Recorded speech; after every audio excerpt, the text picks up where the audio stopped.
A statement from the President, and then you will have the opportunity to ask your questions. Please. I am grateful to President Erdogan's team for our meeting. Yes, I can wait, you can prepare the headphones. Is everything okay? Do you have a translation? From the Ukrainian language. Nice, I continue, thank you very much. I want to thank President Erdogan, his team. We are very grateful to the people of Turkey for supporting the territorial integrity and sovereignty of Ukraine. This was confirmed once again by President Erdogan during our conversation. Thank you for always supporting Ukraine and considering Crimea to be Ukrainian. For me, this is a very important signal of our personal friendship and political support. Various support for Ukraine. We had a good conversation at the highest level. Ukraine came to Turkey. I started the beginning of our visit. I decided to start together with President Erdogan from the capital. We demonstrated the high level of our delegation. These are the Minister of Foreign Affairs of Ukraine, the head of the Office of the President, the Minister of Defense of Ukraine, the Chief of the General Staff of Ukraine, the head of the Security Service of Ukraine and representatives of all intelligence services of Ukraine.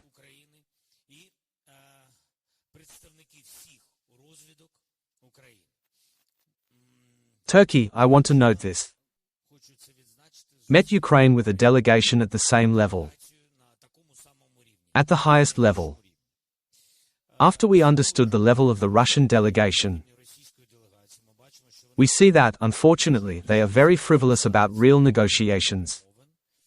So far, we do not see among those present those who really make decisions, although it was.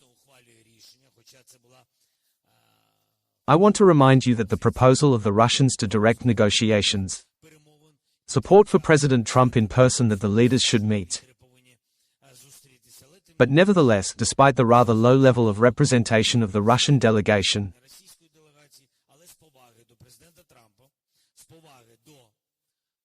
but out of respect for President Trump, out of respect for the high-level Turkish delegation and for President Erdogan,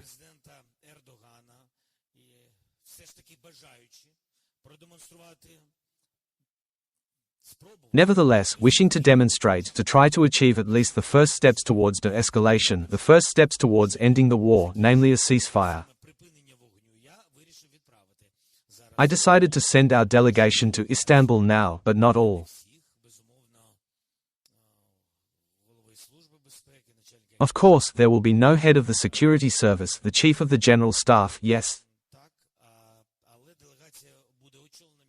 But the delegation will be headed by the Minister of Defense. Despite the fact that, to be honest, there will be no counterpartner from the Russian side. But nevertheless, realizing that the meeting should be in the format of Turkish, American, Ukrainian, Russian presence. Firstly, a position in our Minister of Defense. Secondly, he is a member of the group of negotiators, sentences. And thirdly, Rustem Umerov, Minister of Defense of Ukraine, fluent in Turkish, English, Russian, Ukrainian. Therefore, our team in Istanbul will be represented. As for the agenda, they will have a mandate. Ceasefire is number one. That is, they will fly.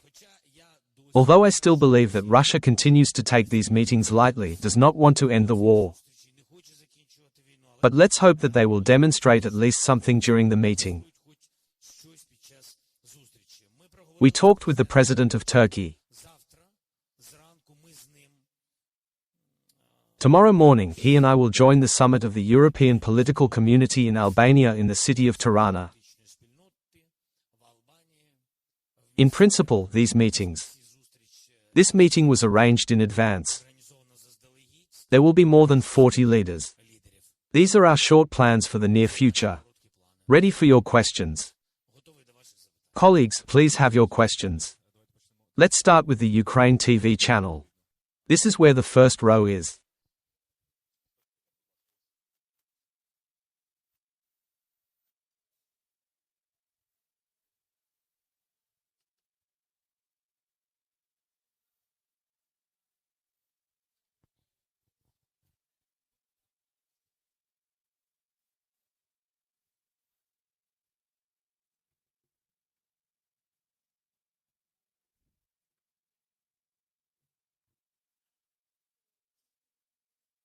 Ukraine is interested. We have agreed with President Erdogan that our group, the Turkish group, will be present. We will definitely hold a meeting with American, Turkish, Ukrainian groups. There will be such a meeting. We will definitely hold a meeting in the format with the Russian side. I hope that this meeting will still happen. And it was not only a show, but still there would be a time to meet. And the agenda. In principle, our group knows the mandate. I think he is absolutely clear. They will be ready to meet. Now we expect some appropriate signals from the American and Turkish sides.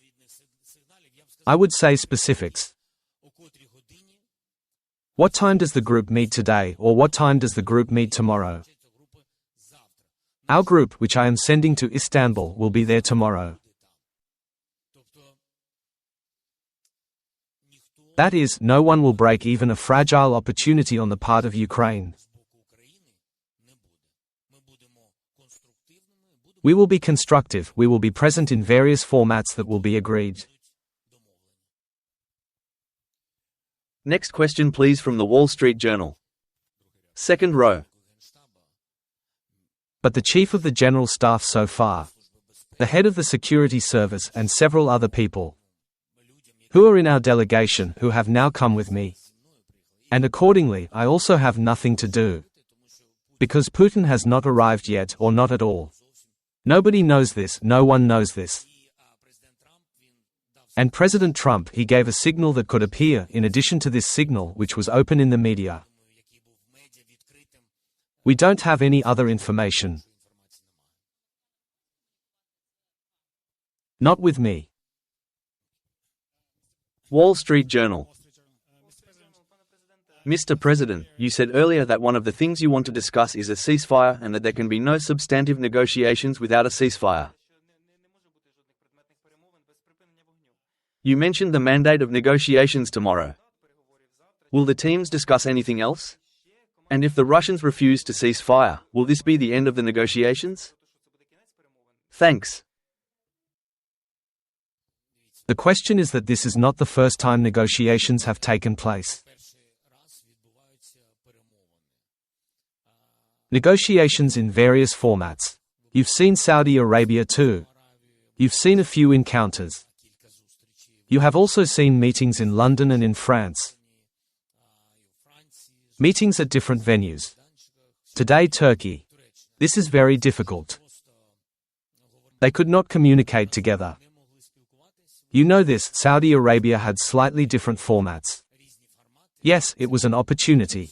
Because Russia has proposed in the media that Putin is ready for direct negotiations. I really reacted right away. He said. I reacted that we would. I will be on this date. Then there was other information that is not yet known, etc. That is, this is still talk. I believe that all parties must demonstrate their readiness to negotiate. I believe that the first step should be an unconditional ceasefire.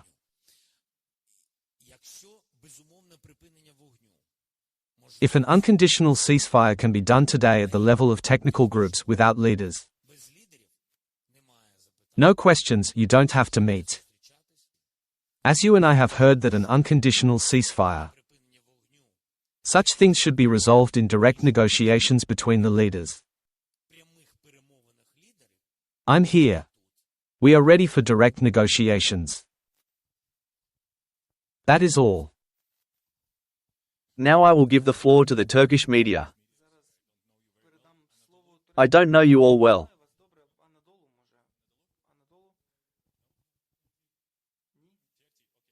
TRT?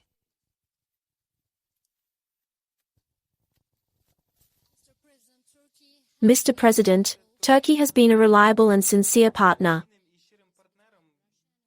to bring peace between Russia and Ukraine closer in negotiations.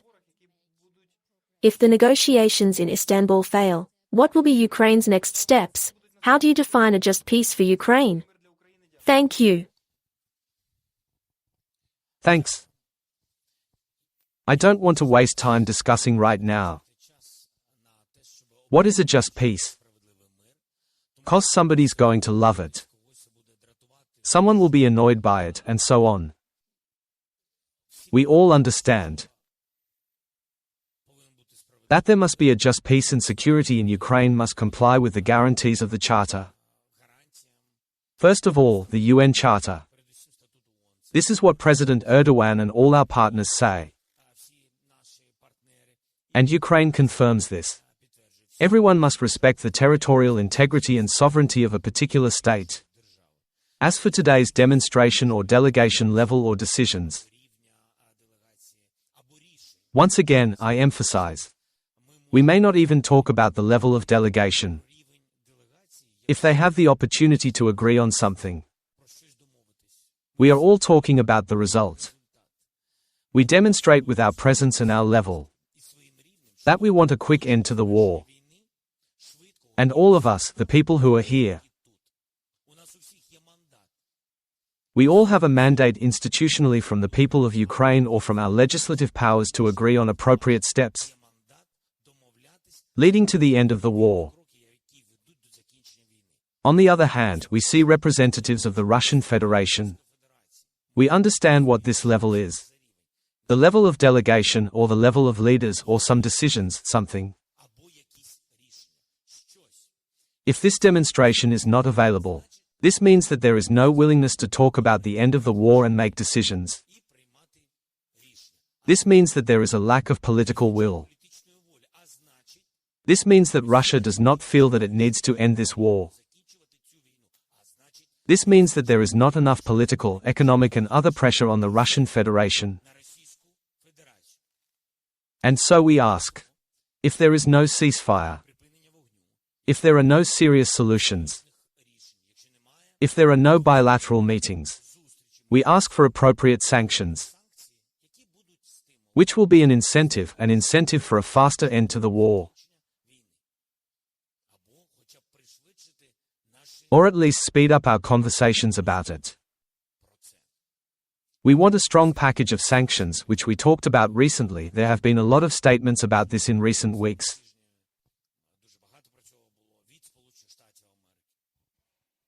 From the United States, from the countries of Europe, and also from the countries of the Global South, which, you know, do not support the imposition of sanctions. There is such a thing because of the relevant economic relations with Russia. But now Russia is demonstrating that it does not want to end the war. Mr. President, good afternoon. Tell me, please, after your meme at the airport, your phrase, "I am here," which instantly became a meme, and which scattered. And it became a verdict on President Putin on the part of American partners, on the part of European partners, on the pressure and whether they are ready to impose these sanctions after all, or whether they will say again that we are pushing back our last warning in time. And weapons from the United States of America. President Trump promised. Thank you for asking. The main task for Ukraine, I believe, is to be consistent and constructive, so that no one will say later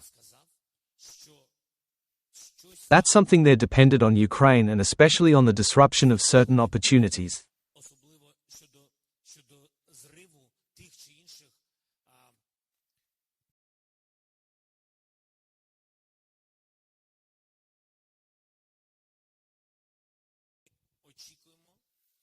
We expect sanction steps if Russia does not move forward until the end of the war.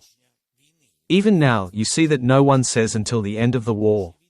Everyone is talking about a ceasefire. Because everyone understands that this is such a difficult path with these people. Third, I believe that the leader of the Kremlin must demonstrate his leadership. If he is ready to negotiate, he needs to meet. Without any conditions. What he wanted. Let's meet. It can't be that way. We are now in Ankara. Now we have arrived here. After that, we send the group to Istanbul. It is not here. There is no one in Istanbul. We can't run around the world looking for a person. Everyone feels disrespected by Russia. In my opinion. No meeting times, no meeting agendas, no high-level delegation. This is disrespectful, personal. I'm not saying that the Russians don't respect us. This is already understandable. But we mirror it. Yes, but they have no respect for Erdogan here. Disrespect for Trump. Trump sends a large group of people. Secretary of State Rubio. Parties to the war who? Russia and Ukraine. Secretary of State Rubio is. The Minister of Foreign Affairs of Turkey is. Good afternoon, Mr. President. 2 quick questions. First, before you came here, Lavrov named your request for Putin to come here, call it pathetic. It's pathetic. Lavrov said that because he said that Putin did not say that he would be here. Second, did you coordinate your moves here with Trump? Thanks.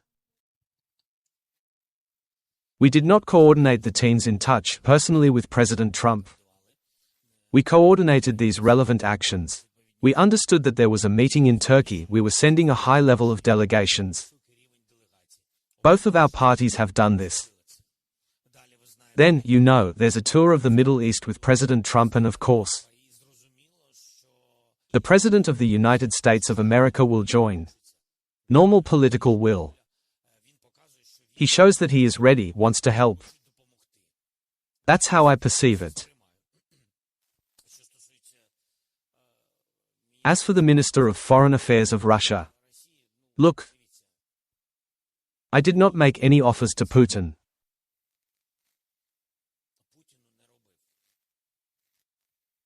We all assumed that he was offering direct negotiations. Why did he offer direct negotiations? Because he did not want a ceasefire. He may not meet but just say, okay, there will be a ceasefire. There were attempts for Easter. We didn't meet. And they didn't even agree on anything.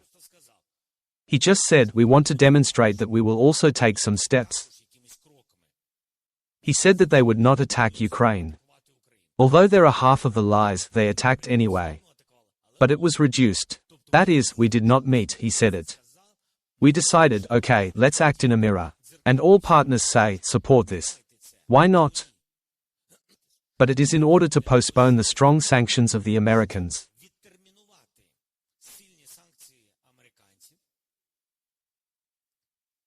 He wants to show that he is constructive and he is ready for negotiations. Normal. This is a positive for the whole world. No matter how we treat personally for each other. But this is hope.